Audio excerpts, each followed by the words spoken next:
Good afternoon, everybody. Thank you for your patience while we are dealing with some sort of technical issues. Last month, the London School of Hygiene and Tropical Medicine hosted a conference. It was the Women Leaders in Global Health Conference, and there was about 900 attendees from 80 different nationalities. Many of us from LSTM were lucky enough to go and attend. It was a very inspiring meeting, and we wanted to keep up that enthusiasm and keep up that momentum back here at LSTM, where, as you know, we have many women leaders in global health, and we have many researchers who are leading work on women's health and on gender equity. So for today's seminar, instead of having one researcher present, all of their work, we've chosen a topic, and we'll hear from 3 experts in this area. So we've got Professor Sally Theobald. She's been at LSTM since 1999. She's a leader in the field of research on gender equality and ethics. She's also an active fundraiser and an advocate for public health professionals working in very challenging environments. And Millicent Liani is a PhD student. She's at LSTM, but she's based at University of Nairobi. And her research is on the barriers and enablers to gender equitable scientific career pathways in African research institutions. And Dr. Rachel Tolhurst is a senior lecturer at LSTM, and she's an expert on qualitative research to understand gender and equity in health systems. She leads the Gender Equitable Careers theme on the Deltas program. And together, these 3 speakers are going to talk on how gender analyses of the health, workforce, and science can deepen understanding and harness change. And we'll start with Sally, who will give us an introduction to the topics, an introduction to the research. And then we'll hear from Millicent, who will be presenting her case studies. And then Rachel will take us through a discussion on the values and intersectionality. Thank you so much, Lisa. So delighted to co-present with Millicent and Rachel on how gender analyses of the health workforce and science can deepen understanding and harness change. And we are going to have some interaction. So I will have some questions for you. So what would be great is if you could get devices ready so that you're at the ready to respond. So I want you to go to http://ttpoll.eu. It'll come up on the slide, but please get ready. Okay, so we'll start with just a definition of gender, because this is the central strand that is going through our presentation.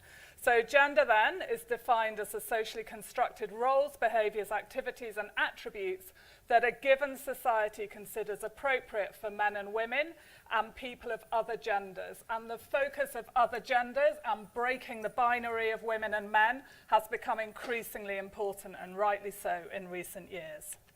So, lots of discussion, globally and nationally, about gender equity and the health workforce. We've seen the Me Too movement explode. We've seen discussions on the gender pay gap. So every institution with over 100 employees in the UK has to report on their gender pay gap. So you can look up LSTM's gender pay gap. Discussions on Athena Swan and debates on women in global health, and as Lisa said, a recent conference at the London School on women leaders, which colleagues attended. Efforts to address gender equity in the health workforce are not new, however. Long and deep action on feminist theorizing, gender and development, and women's health within all contexts. We have a gender and health group here at LSTM that was established in, Rachel, 1997, 98, and is still very active, and we're part of a newly developed LSTM Centre for Health Systems called CHESS, which we'll be telling you more about very soon. So, recent renewed interest then to explore and tackle gender inequities in health systems and in the processes of scientific production. So what we're doing today is to share some of our learning on research projects on gender equity and the health workforce that at LSTM we are involved with in collaboration with partners in 3 main groups: community health workers, and scientific institutions, such as our own, in order to generate discussion for our own LSTM processes to promote gender equity. And I'm going to give you a whistle-stop tour of research on community health workers and health workers. Our main case study is from Millicent, which is on scientific institutions, gender equity, and the Delta scheme. And Rachel's going to sum up. So that's the plan. So here we have it for our first poll. I hope everybody's ready. Yeah, I just need to Okay.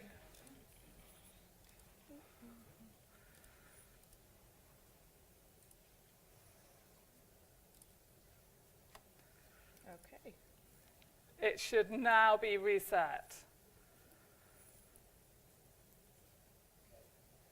Are you in? So this is confidential, correct, Meg? Yeah, if you don't enter your details. You don't have to enter your details. It's confidential feedback.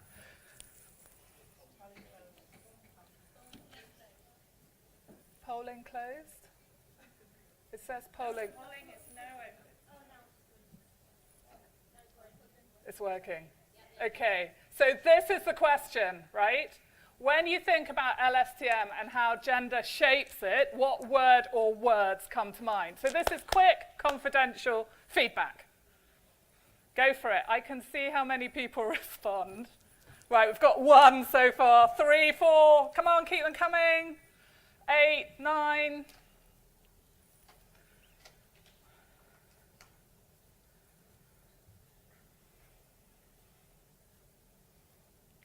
We're on 17. I want it to get up to past 20. We're on 20.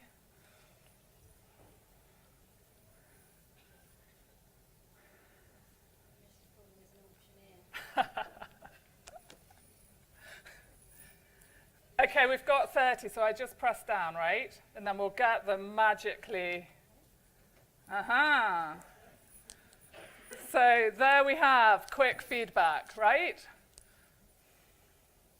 Patriarchy, male-dominated, male, mentorship, leaders, effective, Athena Swan, hierarchy, not enough women leaders, inconsistent, unsure, archaic, unknown, limited, thoughtful and contested. Okay, so some quick feedback, right? So what we want to do is to share some of the findings, processes and ideas that come through from our research, and then we're doing another poll later on, okay? If we have time, yeah. So the first group I want us to very quickly examine are community health workers. So renewed interest and investment in community health workers globally come in multiple forms. We use the umbrella term close to community providers to capture the range of community health workers. Really important to universal health coverage.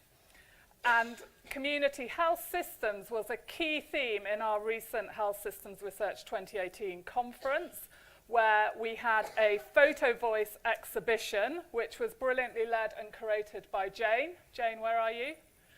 Thanks, Jane. So what you see here are images from the Photovoice exhibition, and here we have images that community health workers in Sierra Leone use to explore how gender shapes their experience. So community health workers was the most common entry for Photovoice. And our program at LSTM on Reach Out focused specifically on close to community providers, but it's also a key area in other programs at LSTM, including Rebuild, Rings, and Countdown. So globally then, 70% of close to community providers are female. Those unpaid are most likely to be female because training and salary varies between country contexts. And important about community health workers is they come from the communities they serve and thereby create a key linkage between communities and health systems. And where's Rosie? Can you wave? So through Reach Out, which focused on 4 African countries, Kenya, Malawi, Mozambique, Ethiopia, 2 Asian countries, Bangladesh and Indonesia, we looked at how gender plays out to shape their experiences, including through a literature review. And Rosie led on this paper here. So in brief, what we can see then is that close to community providers are shaped and link with the communities they serve and the health sector they serve. They have that interface position. Their gender norms interplay with other axes of inequity, such as race, ethnicity, age, and that's what we refer to as intersectionality, which Rachel will talk about later, and also shaped by national contexts and the history of programs. And within all of that, gender norms, our research showed, shapes performance, career progression, leadership, and recruitment. It also shapes acceptability. And Countdown colleagues, Laura, Laurette, others, are testing out now, in collaboration with WHO, a gender equity and rights tool to improve NTD programs, which includes looking at the role of community-based drug distributors. So we have work that is about how to address concretely these complex issues. So I'm continuing on my whistle-stop tour. There's references at the end if you're interested. So currently we're seeing increasing focus on fragile contexts. Currently 2 billion people live in fragile contexts. That figure is set to increase exponentially. And so through Rebuild, we have work on community health workers in fragility, so led by Jo Raven and in partnership with Hadja Wuri in Sierra Leone, Amuda Babo in DRC, and Castle Colley in Liberia. And all of those contexts, post-conflict, post-Ebola, are investing in community health workers. And we've used a range of different techniques, including Photovoice, where community health workers themselves are given mobile phones with cameras, take photos of their lived realities, the challenges they face, and then discuss them within focus groups. And we've produced briefs to look at the ways in which gender and other axes of inequity shape their experiences. So some of those briefs are being circulated, and we've also got Photovoice booklets that you can see. So please do have a look at those. But in summary, the development of strategies to manage and support CHWs must address gender disparities in selection, retention, remuneration, performance, and career progression. And then if we move on to the next group, which is formal health workers, clearly diverse groups, different cadres, different disciplines, key focus of work in LSTM under Rebuild and Perform to Scale. What I've got here is a bar chart to show you who does what in the health profession by gender in Sierra Leone. So you can see there's some very gendered patterns there. Doctors are most likely to be male. Nurses, MCH aides are highly likely to be female. Lab techs and pharmacists also more likely to be male. So gender analysis is about unpacking the reasons for that and what that means for health systems. So we've had projects linked to Rebuild and Rings that are exploring how gender roles and relations affect health workers' training opportunities and career progression in post-crisis rural Zimbabwe. So this is just a brief to summarize the learning. And what we found is that gender can have an impact on career choices and patterns as well as working practices. And that insufficient attention has been paid to gender inequities in the posting and deployment of staff, especially the structural and geographic location of men and women. And again, work in Cambodia. And here, and these are just summaries of the briefs. If you're interested, the references are all at the end. That women account for the vast majority of the global health workforce and the health workforce in Cambodia. They are underrepresented in leadership positions. Only 1 in 5 leadership positions in the Ministry of Health are held by women, 16% of senior health workers. And then we've explored the why and the how of that through the use of life histories, which is similar to the career histories that there was a session on at LSTM on Friday in terms of unpacking the different choices that we make and how they in turn are shaped by gender. Okay, So implications then is that we need to think about gender in recruitment, retention, distribution, to promote gender equity and social justice within human resources for health.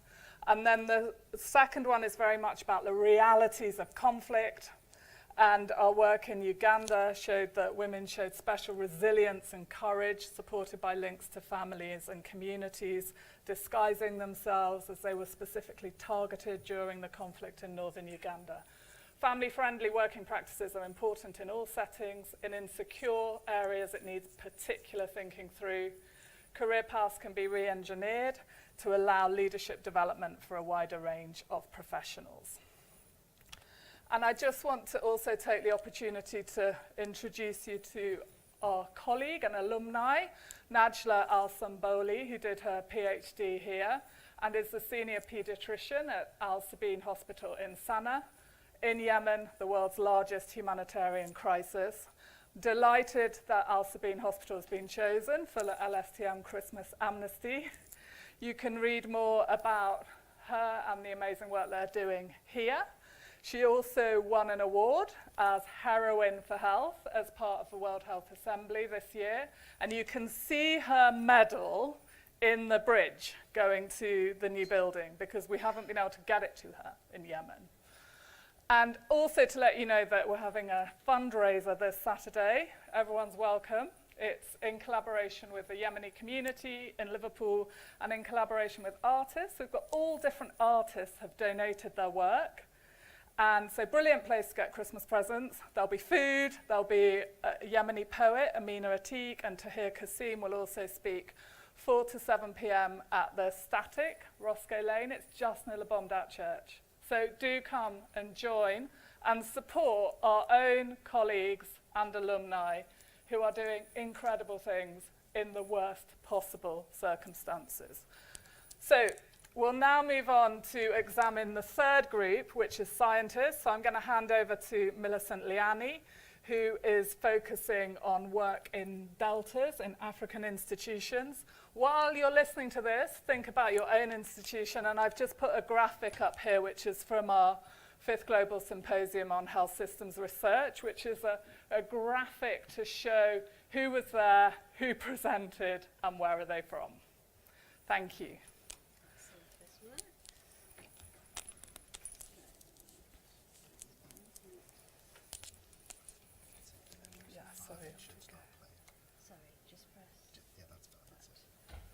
Good afternoon, everyone. My name is Millicent Liani, a PhD student at LSTM and currently based in Nairobi, Kenya. I'm delighted to present to you at this seminar by sharing part of my literature review work, which is part of my PhD research project that's titled An Examination of Barriers and Enablers to Gender Equitable Scientific Career Pathways in African Research Institutions. Background to this study. The slow progression and underrepresentation of women in senior scientific career positions is a well-known and persistent global problem. Compared to men, women tend to drop out of the science career pipeline, and the leaky pipeline phenomenon metaphor has commonly been used to describe this situation. And latest evidence by UNESCO 2015 shows that 28% of world researchers are women. And sub-Saharan Africa actually remains as the region that has the lowest number of women in science careers. And looking at the Wellcome Trust Basic Science Tracker report of the 2013, evidence suggests that 48% of women were still working in academic scientific careers 3 years after the Wellcome Trust funded PhD, compared to 93% of the men. And a scarcity of women in science means a significant loss of talent and, of course, potential in terms of new ideas and more holistic knowledge production. The topic on why women have more difficulties pursuing research careers than men has been extensively investigated in industrialized countries, and prior studies provide little comparative evidence from less developed areas, with Africa included. And also there is little is known about scientific career experiences and outcomes for women and men, and their disadvantages in relation to their multiple social identities such as age, marital status, parental disability, ethnic, religious, regional minorities, or even language minorities, among others. And therefore, in order to inform action for change, there is need to go beyond numerical evidence of inequalities to understand the underlying social, cultural, and institutional drivers and processes that produce gender inequities in science. The main aim of this study is to examine the barriers and enablers to gender equitable scientific career pathways in African research institutions, and which are part of the Developing Excellence Leadership Training and Science in Africa program. That is the Delta's Africa program.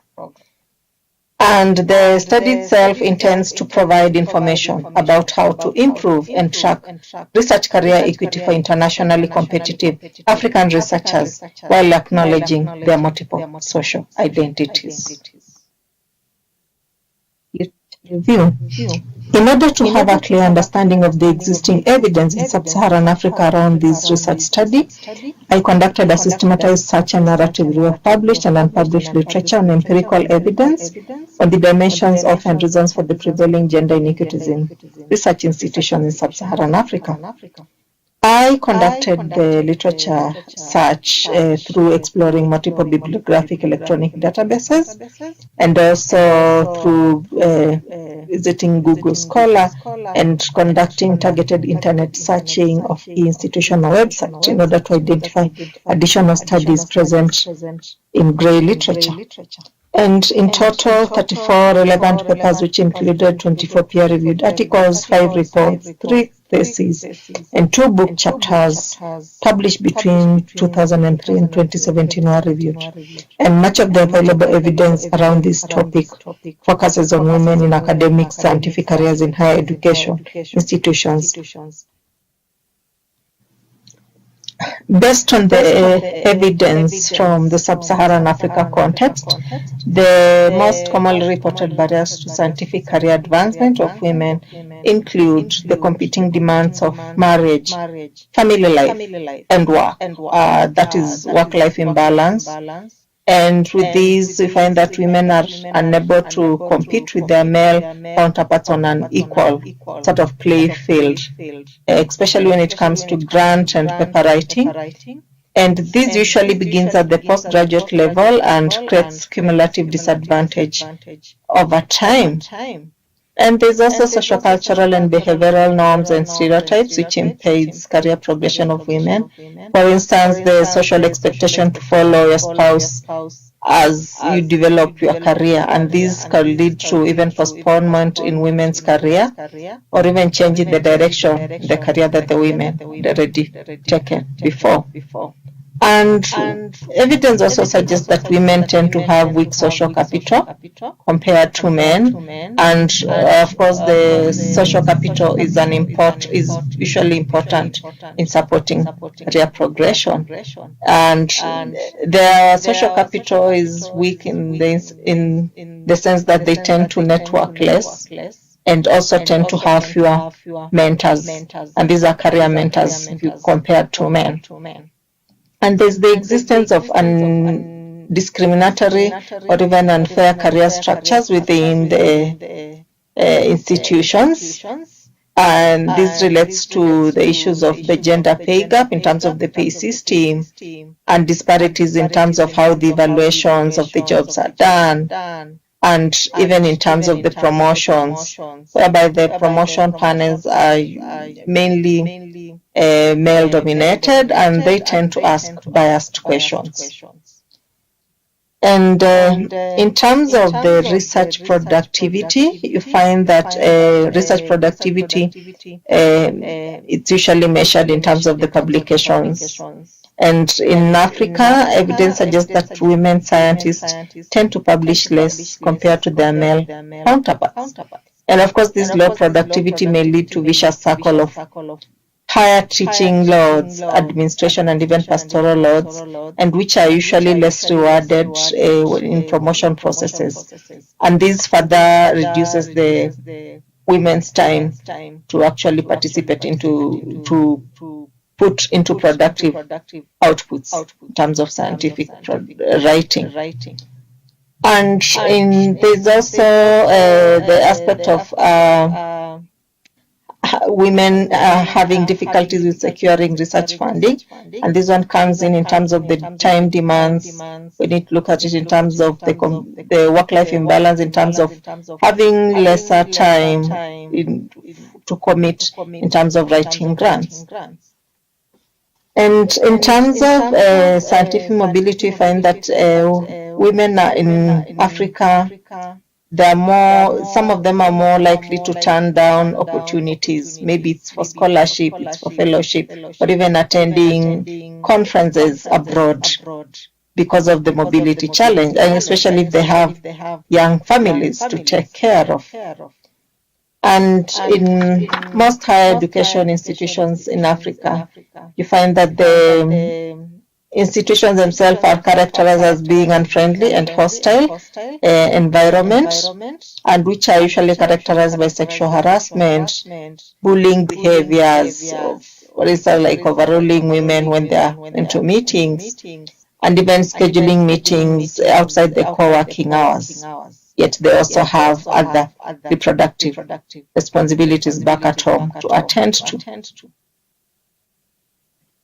Enhancing women's advancement in scientific or academic careers in sub-Saharan Africa. There is a dearth of empirical evidence on strategies for overcoming barriers to women's career progression based on the existing literature from the sub-Saharan Africa context. However, the existing studies point to a range of potential approaches and interventions, which mainly appears as recommendations and which could be pursued to improve gender equity, and which will need to be implemented in combination, given the multiple and interconnected barriers currently faced by women. And some of these recommendations or enablers include having equal opportunities, policies and practices in recruitment, and including paying attention to the gender balance on recruitment panels and conducting unconscious bias training for such panels. And there's also a need to improve transparency in promotion processes and include pastoral and teaching responsibilities as part of the merit criteria when it comes to promotion. And there's also a need to conduct equal pay audits to improve transparency when it comes to the remuneration, and even to develop clear role description that equitably remunerate the full range of academic or even scientific tasks. And there is need to consider making or having subsidized childcare facilities available at or even near the workplace, under the scientific conferences, and even during workshops, or even to provide budget to support alternative carer for young children. And this is meant to alleviate the barriers to professional travel. And there's also need to establish co-working hours within which important meetings are scheduled, as well as flexible working policies for scientists with young children. And there's also need to facilitate women's access to formal and informal professional networks for exposure and visibility through provision of sponsorships. And there's also need to establish career mentoring programs for women academics or those in science, with consideration of both psychosocial and career development aspects, which may require them having more than one mentor. This is both a psychosocial mentor and one who offers mentorship in terms of career development or progression. There's also a need to establish and implement concrete, clear policies and practices that recognize and effectively address sensitive issues such as harassment, and this could be sexual harassment and gender-based violence, bullying, and even intimidation at workplace. And last but not least, there is need to foster institutional collaborative science research programs in Africa through flexible joint training programs that are supportive to scholars who cannot be away from their families for long periods. In conclusion, it's important to note that there is very limited gender disaggregated published literature from sub-Saharan Africa on this piece of research study. And this, of course, means that there is failure for comparative accounts of scientific career progression barriers for men and women who are characterized by multiple social identities.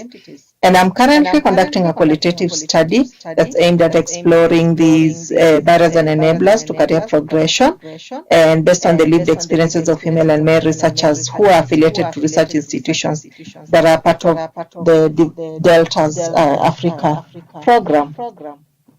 And supervisors and the Delta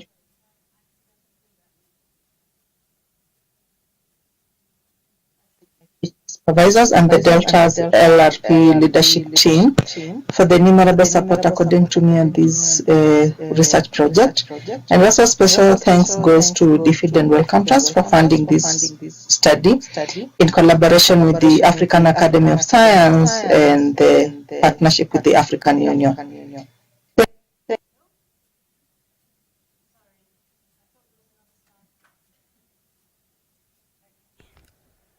I'm not sure is that working now? I think it is. Great. Okay. So we didn't say, but we decided to ask Millicent to record that because we were a little bit worried about connectivity issues. However, we are going to try and Skype her in for questions and discussion when I've finished. Let's see whether I managed to do a doodle Wordle or not. Okay, so I was given the unenviable task of wrapping this all up, and also probably in quite a short time. But on the other hand, it means I can just say what I want. I don't have to sort of cite references particularly or research studies. Okay, so I just thought I'd start off by pointing out a few similarities between some of the case studies or issues that have been presented. And I think the first one is fairly obvious. It's that there are a lot of similarities between the experiences of these apparently quite diverse sets of actors and women in global health, so academics, community health workers, and formal health workers. And that's really, I think, because the patriarchal social organisation has a number of key elements across context, including the gender division of labour, social norms and hierarchies, and inequities and access to resources. But of course, these play out in different ways, in a myriad different ways in different contexts. And they also, very importantly, intersect with other specific social, political, economic, historic forces in those specific contexts. And I just wanted to kind of sketch out a couple of examples of that. So the first one is the challenges faced by community health workers. So lack of remuneration, lack of career progression, competing demands, for example. And we can see, I hope from what Sally said, although it was a whistle-stop tour, that these are shaped by a range of gendered social drivers, so social hierarchies shaped by education and gender, the social norm of women's unpaid reproductive work, and inequities in access to education, which are gendered but are also socioeconomic and many other influences there. But these are interacting with underfunded health systems in that particular context and a particular model of health system operation. They're not just natural things. Okay, so just to give you another quick example, the leaky pipeline, so-called, in STEM. So again, from what Millicent clearly presented, we have gendered social hierarchies and stereotypes within organizations, interacting with this social norm and economic assumption of women's unpaid reproductive work. But that is intersecting with a very particular model of scientific production and university academic institutional functioning, which is a neoliberal model which is about maximizing productivity in the form of things like papers And it's very specifically constructed in many places so that the very thing that people get measured on, which is the production of papers, for example, is the thing that is seen as something that's kind of extra to your normal working day. And that's particularly difficult for women who have reproductive responsibilities. And so in that sense, it's gender blind in that it's apparently neutral, but particular women with reproductive responsibilities are disadvantaged in competing. But it also, actually, we shouldn't see that as a private problem, and it's one of the sort of tenets of feminism. That's not a private problem. That assumption of women's unpaid reproductive work is actually centrally embedded into our wage labour economic models. So again, it's not natural. And we shouldn't see it as sort of somehow outside the realm of the concerns about women in science. But finally, Millicent also talked about these invisible, less well-recognised dimensions influencing this leaky pipeline. So the particularly invisible ones, I think, are social class. The social background that people come from is hugely influential in this country and in many sub-Saharan African countries on the possibility to even enter the scientific pipeline. Disability, which we can think of as very visible, but actually has many, many invisible forms. There are ethnic or caste dimensions that intersect with that in different contexts. So these are quite under-recognized as things which interact and intersect with gender and lead to a leaky pipeline with particular women and men being excluded or not even entering the pipeline at all. So where do we go from here? So as has been highlighted, we've got this movement for women and gender equity and global health gaining momentum, which is fantastic and clearly very much needed. And I think it's a sign of the health of that movement that we have continuing critiques from inside that movement about which women are being served by this, which women are included and excluded, and whose issues are being prioritised.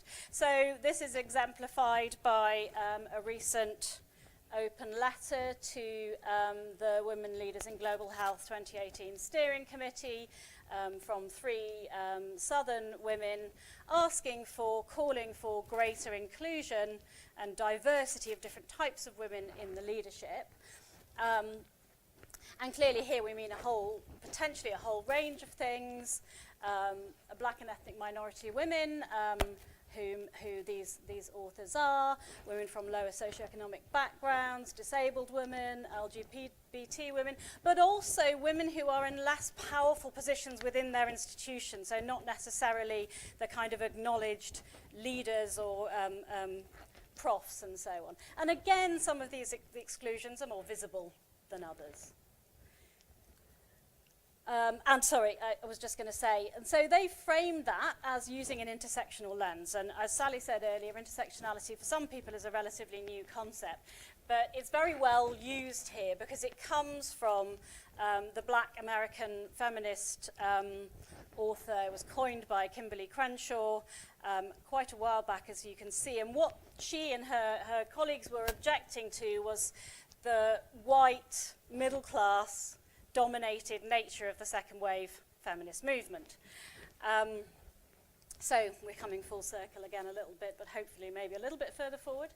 And this concept of intersectionality is used in many different ways, but central to it is the idea that as individuals, we have unique circumstances of power, privilege, and disadvantages, which are shaped by the intersection of lots of different aspects of our social identity. So gender, but also social class, ethnicity, caste, nationality, citizenship, and so there's a whole load of possible things listed in this circle.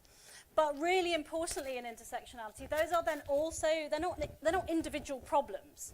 They're shaped by this next circle, which is social forces, social divisions, which are in turn underpinned by a whole range of social, economic, political, historical forces and situations. So what? I think why this is important to women in global health and gender equity in global health is that we need to take on board the full implications of intersectionality when we're thinking about what is gender equity in health and what are our goals, our principles, and our ways of working. And I think this is really well expressed recently by Sana Contractor, who was a member of the closing panel at the Health Systems Research Conference recently. She works at the Centre for Health and Social Justice in India, and she was also a few years ago an emerging voice for Health Systems Global. And I'd really encourage you to read this. It really clearly articulates the central importance of representation and inclusive representation of different types of women in this movement, but also that we need to go beyond just looking at inclusion and representation to thinking about why our things are the way they are and where do they sit in the wider arena of global health. And she talks about this in the context of the grossly unequal distribution of wealth and power and how that underpins essential asymmetry in health research and policy making, both globally and locally. So we have the dominance in health policy making, agenda setting of a really small global elite, actually, at national and global levels. And we have this capturing by vested interests, partial capturing, you might say, of very powerful organizations, you know, so for example, tobacco, pharmaceutical industry, the food industry, and of course, thinking about contexts like the Yemen, the slightly less visible shaping of health by the arms industry, in terms of generating conflict, the petroleum industry in terms of shaping climate change.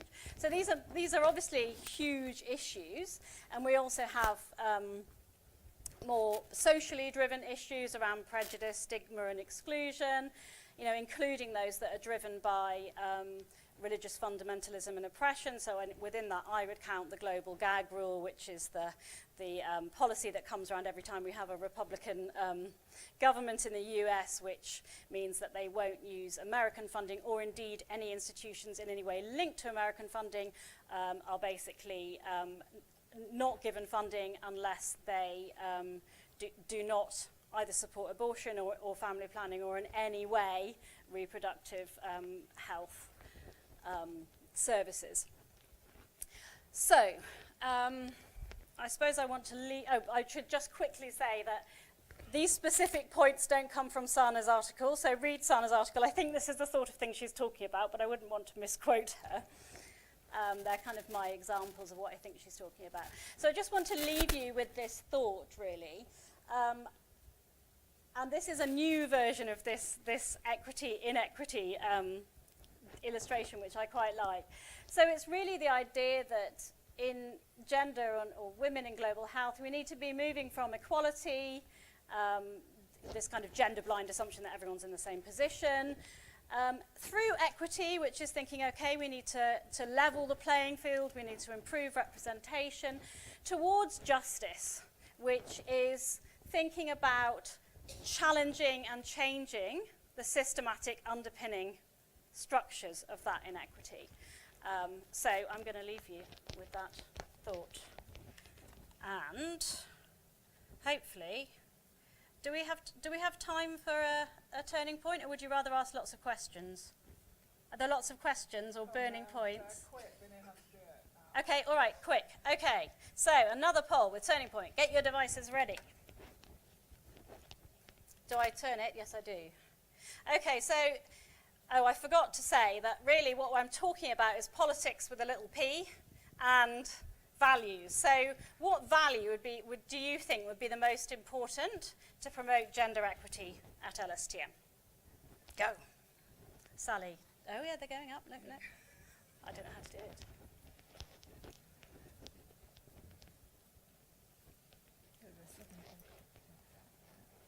We're on 7, keep them coming. Definite failed auctioneer, not failed, missed auctioneer career. Yes. 14, 15. Higher. this one takes a bit more thought. Let's get to 20. Then we're going to shut you down. Come on, one more. What do I do then, Sally, to shut it? I do the next key, do I? Clear opportunities. Okay, so big ones: respect, transparency, fairness in every aspect of working life, an honestly reflexive exercise, understanding, confidence, equal pay, justice, and science. Great. Well, that might inform, I'm going to leave that there because that might inform questions and comments. Oh, no, I can't leave that there because I have to try and Skype in Millicent. We just decided to make this really difficult for ourselves. There she is. So let's just try.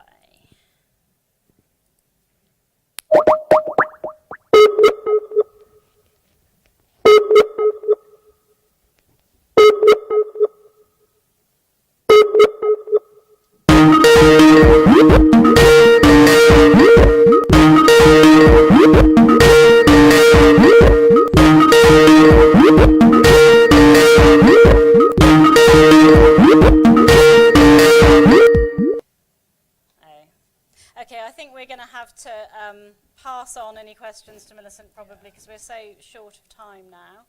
I'm going to hand over to you, Lisa. Comments, disagreements? I was trying to be a bit provocative. Thank you. Sorry to come in late, so maybe this question was answered earlier, but on one of the slides, Millicent's slides, there was a long list of actions that could be taken, and I just wonder about the prioritisation of that and whether or not it's any use just chipping off the easy-to-do things without addressing the main issues and challenges, and whether there's anything to say about that. Thank you. So obviously, I don't want to speak for Millicent. So, I mean, one of the real challenges in reviewing this literature has been there's almost nothing published because we tried this and this is what happened. You know, almost, in fact, I can't think of anything. There were a few things saying, we're doing this, but no evaluation or reflection on it. So the answer is, there is enhancing women's advancement in scientific or academic careers in sub-Saharan Africa. There is no evidence base. There is data of empirical evidence on strategies for overcoming barriers to women's career progression based on the existing literature from the sub-Saharan Africa context. However, the existing studies point to a range of potential approaches and interventions, which mainly appears as recommendations and which could be pursued to improve gender equity and which will need to be implemented in combination, given the multiple and interconnected barriers currently faced by women. And some of these recommendations or enablers include having equal opportunities, policies and practices in recruitment, and including paying attention to the gender balance on recruitment panels and conducting unconscious bias training for such panels. And there's also a need to improve transparency in promotion processes and include pastoral and teaching responsibilities as part of the merit criteria when it comes to promotion. And there's also a need to conduct equal pay audits to improve transparency when it comes to the remuneration and even to develop clear role description that equitably remunerate the full range of academic or even scientific tasks. And there is need to consider making or having subsidized childcare facilities available at or even near the workplace, and at the scientific conferences, and even during workshops, or even to provide budget to support alternative care for young children. And this is meant to alleviate the barriers to professional travel. And there's also need to establish co-working hours within which important meetings are scheduled, as well as flexible working policies for scientists with young children. And there's also need to facilitate women's access to formal and informal professional networks for exposure and visibility through provision of sponsorships. And there's also need to establish career mentoring programs for women academics or those in science community with consideration health of both workers, psychosocial I and think career there's development a strong aspects, sense that which may mentorship require, and this may is require critical, them and that having there's more than not one mentor. enough This is both a psychosocial mentor women and mentors, one who and offers for mentorship in terms community of health career workers themselves, there's development not a or clear progression. career progression. There's also a So need to that's not establish there. and And in terms implement of concrete, who's clear policies making those and practices policies, that there recognize and are effectively obviously address sensitive issues often such more as men at the table. harassment, If we and this look could at be the sexual harassment pyramid and of gender-based who's violence, doing what in the bullying, global and health even workforce, intimidation at at the workplace. bottom and in the And more last lower but paid not least, there is positions, need to it's foster primarily institutional women. So in collaborative terms of science research programs in decision-making Africa power through and flexible policy joint training constructs, programs that are there is a supportive to gender scholars asymmetry in who that cannot health be away worker from their pyramid. families for So long period. some people argue we need more women there. I'd be part of those arguments. But we also, and this is what intersectionality is about, it's beyond counting. It's looking at how power and privilege play out in order to shape decisions and how they are made. So I don't necessarily see it as a male-female, but as a we need to look at power and privilege, and we need to think about, within different contexts, how do we make change? And it relates to your question around there's short-term change and there's long-term change. There could be low-hanging fruit, but there's also a need for a critical, reflexive look within institutional practices. So we need to do both. We need to look at low-hanging fruit, but we need to also think about the broader political picture. And some of the critiques of the counting women is that it's looking at the individual constraints women might individually face rather than that broader political picture, which we need to try and change. And also assuming that the values of individual women who make it to the top are aligned with equity, justice, and so on. I think that's the other problem with taking as a sign of gender equity that women have got to the top. You know, yes, it's sufficient, it's necessary but not sufficient to mean gender equity. Yeah. I think from Millicent's work, to answer that sort of male-female question, it doesn't come out strongly, again, sort of who's responsible, if you like. I think it's more about these kind of invisible rules, you know, the hidden scripts of how people behave, so that, you know, even that there are proverbs saying that women can't lead, that get then brought up in those spaces.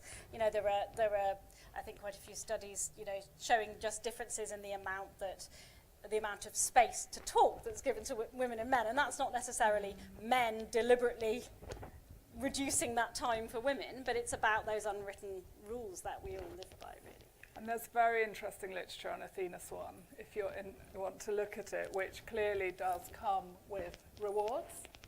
And also, if you don't get to a certain level, there's issues that come with that. There's an interesting discussion on that in the academic literature around who has responsibility for taking forward Athena Swan applications. It's often women, how that is recognised or not recognised in their own promotion processes. So do have a look at that too.